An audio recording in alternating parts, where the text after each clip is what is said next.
Kerala police സംഘടനയിലെ അഴിച്ചുപണിയിൽ നിയമപോരാട്ടത്തിനൊരുങ്ങി സംഘടന. Kerala police officers association പിരിച്ചുവിട്ട നടപടി ചോദ്യം ചെയ്ത് ഹൈക്കോടതിയെ സമീപിക്കുമെന്ന് സംഘടനാ പ്രതിനിധികൾ. ആഭ്യന്തരമന്ത്രിക്കും ആഭ്യന്തര സെക്രട്ടറിക്കും പരാതി കൈമാറി. അസോസിയേഷൻ പുനഃസംഘടിപ്പിക്കുന്നതിന് മുൻപായി സംഘടനാ പ്രതിനിധികളുടെ അഭിപ്രായം തേടിയില്ല എന്നും പരാതിയുണ്ട്. ദേവൻ MP ചേരുന്നുണ്ട് വിവരങ്ങളുമായി. ദേവൻ, ഇത്തരം കാര്യങ്ങളിൽ സാധാരണ ആഭ്യന്തര വകുപ്പ് സർക്കാർ തന്നെ ഒരു നടപടിയും ഒക്കെ തീരുമാനങ്ങളും ഒക്കെ എടുക്കാറാണ് പതിവ്. പേരിന് ഒരു സംഘടന എന്ന മട്ടിലാണ് പല സംഘടനകൾക്കും അങ്ങനെ ആഭ്യന്തര വകുപ്പിനുള്ളിൽ ഉള്ള സംഘടനകൾക്ക് പ്രവർത്തിക്കാനാകുക. പോലീസ് സംഘടനകൾക്ക് ഇപ്പോൾ ഈ ഒരു സംഘടനയെ പൂർണ്ണമായി പിരിച്ചുവിട്ടതിലൂടെ സർക്കാർ ഉദ്ദേശിക്കുന്നത് എന്താണ്, എങ്ങനെയാണ് അതിനെ നേരിടാൻ ഇപ്പോൾ ഈ കേരള പോലീസ് ഓഫീസേഴ്സ് അസോസിയേഷൻ ഒരുങ്ങുന്നത്?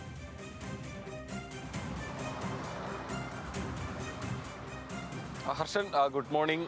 തീർച്ചയായും പോലീസ് സംഘടനയ്ക്കുള്ളിൽ നടന്നിരിക്കുന്ന ഏറ്റവും വലിയ അഴിച്ചുപണി തന്നെയാണ് KPSOയെ, കേരള പോലീസ് സീനിയർ ഓഫീസേഴ്സ് അസോസിയേഷനെ പിരിച്ചുവിട്ട നടപടി എന്ന് പറയേണ്ടി വരും. കാരണം മുൻപെങ്ങും തന്നെ സർക്കാർ ഏതെങ്കിലും തരത്തിൽ പുതിയ സർക്കാരുകൾ മാറി വരുമ്പോൾ സംഘടനയ്ക്കുള്ളിലെ പ്രതിനിധികളെ മാറുക അത് സ്വാഭാവികമാണ്. തെരഞ്ഞെടുപ്പ് നടക്കുക അല്ലെങ്കിൽ നിലവിലുള്ള സംഘടനാ പ്രതിനിധികളെ യൂണിയനെ തന്നെ പിരിച്ചുവിട്ടുകൊണ്ട് തന്നെ പുതിയ തെരഞ്ഞെടുപ്പ് നടത്തിക്കൊണ്ട് സർക്കാരിനോട് ചേർന്ന് നിൽക്കുന്ന ആളുകളെ അതിൻ്റെ ഭാരവാഹിത്വത്തിലേക്ക് കൊണ്ടുവരിക, ഇത് പൊതുവിൽ നടക്കുന്ന കാര്യം തന്നെയാണ്. പക്ഷേ ഇതാദ്യമായിട്ടാണ് ഒരു സംഘടനയെ തന്നെ പൂർണ്ണമായും റദ്ദ് ചെയ്തുകൊണ്ട് ഒരു നടപടി ആഭ്യന്തര വകുപ്പിന്റെ ഭാഗത്തു നിന്നും ഉണ്ടാവുന്നത്. അതുകൊണ്ട് തന്നെയാണ് ഇപ്പോൾ ഇതിനെ നിയമപരമായി തന്നെ നേരിടാൻ ഈ സംഘടനാ ഭാരവാഹികൾ ശ്രമിക്കുന്നതും. ഇത് സംബന്ധിച്ച് ഹൈക്കോടതിയിൽ ഒരു നിയമ പോരാട്ടത്തിനായി സംഘടന ഒരുങ്ങുകയാണ്. മാത്രമല്ല, ഇത് സംബന്ധിച്ച് പരാതി ആഭ്യന്തര വകുപ്പ് മന്ത്രിക്കും ആഭ്യന്തര വകുപ്പ് സെക്രട്ടറിക്കും കൈമാറിയിട്ടുള്ളതായും സംഘടനാ പ്രതിനിധികൾ പറയുന്നു. യാതൊരുവിധ ചർച്ചയും കൂടാതെയാണ് ഇത്തരം ഒരു പുനഃസംഘടന അതിനുവേണ്ടി ശ്രമം ആഭ്യന്തര വകുപ്പിന്റെ ഭാഗത്തു നിന്നും ഉണ്ടായിരിക്കുന്നതെന്നാണ് പ്രതിനിധികൾ പറയുന്നത്. കഴിഞ്ഞ വർഷമാണ് ഇതുമായി ബന്ധപ്പെട്ടുകൊണ്ട് ഈ സംഘടനകളുടെ എല്ലാം തന്നെ തെരഞ്ഞെടുപ്പ് നടന്നിട്ടുണ്ടായിരുന്നത്. നിലവിലുള്ള ഭരണസമിതിക്ക് 2 വർഷം കാലാവധിയുമുണ്ട്.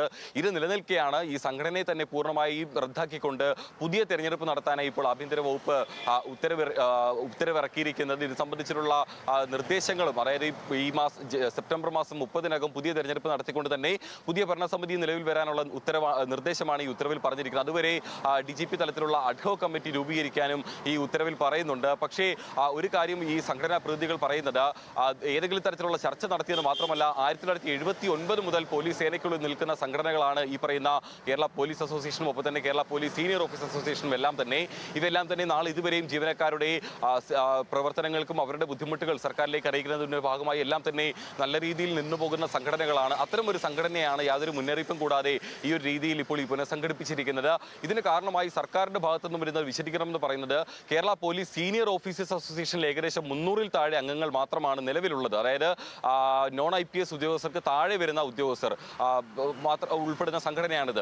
ഇതിൽ 300-ൽ താഴെ അംഗങ്ങൾ മാത്രമാണ് ഇപ്പോഴുള്ളത്. അതുകൊണ്ട് തന്നെ പലപ്പോഴും സമ്മേളനം വിളിച്ചു തീർക്കാൻ വേണ്ടത്തക്ക അംഗങ്ങൾ ഇതിനകത്തില്ല. അതുകൊണ്ട് ഈ സംഘടനയുടെ നിർദ്ദേശം പരിഗണിച്ചുകൊണ്ടാണ് ഈ ഒരു ഉത്തരവ് അല്ലെങ്കിൽ ഈ പുനഃസംഘടന സേനയ്ക്കുള്ളിലെ സംഘടനകളെ ഒന്ന് പുനഃക്രമീകരിക്കാനായി ഇപ്പോൾ ആഭ്യന്തര വകുപ്പ് തീരുമാനിച്ചിരിക്കുന്നതെന്നാണ് ഇത് സംബന്ധിച്ച് ആഭ്യന്തര വകുപ്പ് നൽകുന്ന വിശദീകരണം. പക്ഷേ അപ്പോഴും DGP റാങ്കിൽ അടക്കമുള്ള മുതിർന്ന ഉദ്യോഗസ്ഥർക്ക് ഈ പറയുന്ന ഈ പുനഃസംഘടനയോട് കടുത്ത വിയോജിപ്പ് ഉണ്ടായിരുന്നു എന്നാണ് മനസ്സിലാക്കാൻ സാധിക്കുന്നത്.